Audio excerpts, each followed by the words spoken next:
Hola, mi nombre es Javier Mujica y hago parte del Centro de Políticas Públicas y Derechos Humanos.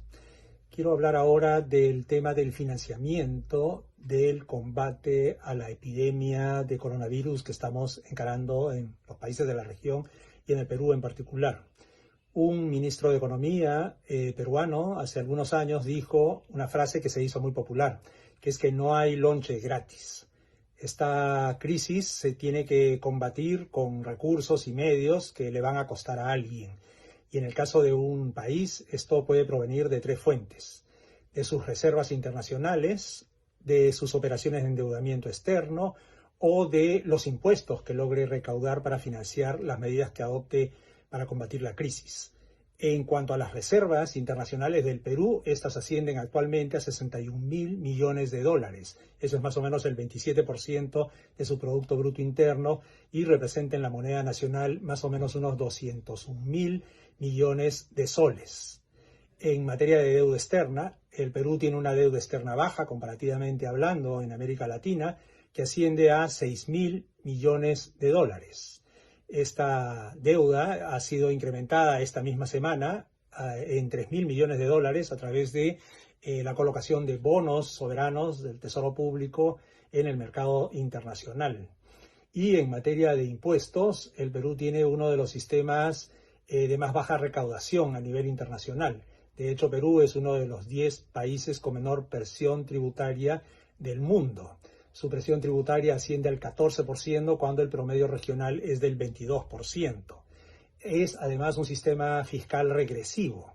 El 60% del total de la recaudación de los impuestos que se pagan en el Perú proviene de los impuestos indirectos, del impuesto general a las ventas, del impuesto selectivo al consumo, etcétera, de los impuestos que paga toda la población con independencia de si eres rico o eres pobre.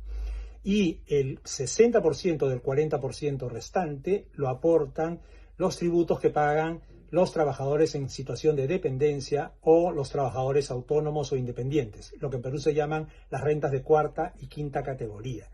Los más altos patrimonios, las más altas rentas, las más altas utilidades del país pagan solo el 40% del total de los impuestos que se pagan en el país.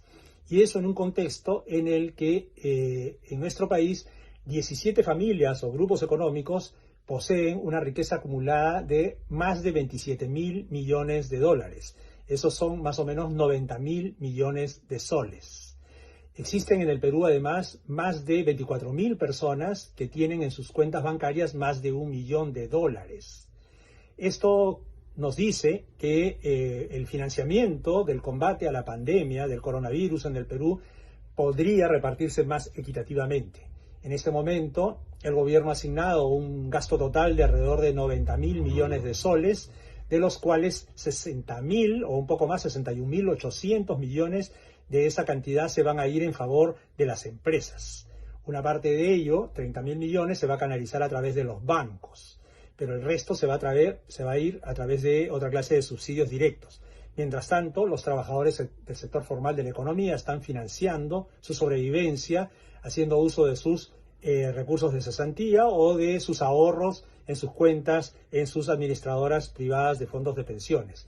Y la población que subsiste en la economía informal, los trabajadores independientes, se ven favorecidos, entre comillas, con unos bonos irrisorios que se les aplica mensualmente. La crisis está siendo repartida mal y los gastos para combatirla peor. Entonces, esta es la razón que justifica por qué se está planteando hoy día la necesidad de poner un impuesto a los altos patrimonios que grave toda esa riqueza que ni siquiera está contribuyendo fiscalmente en el país. Son parte de las cosas que tenemos que hacer para que esta crisis no nos suma más en una situación de injusticia que no debería ser tolerada.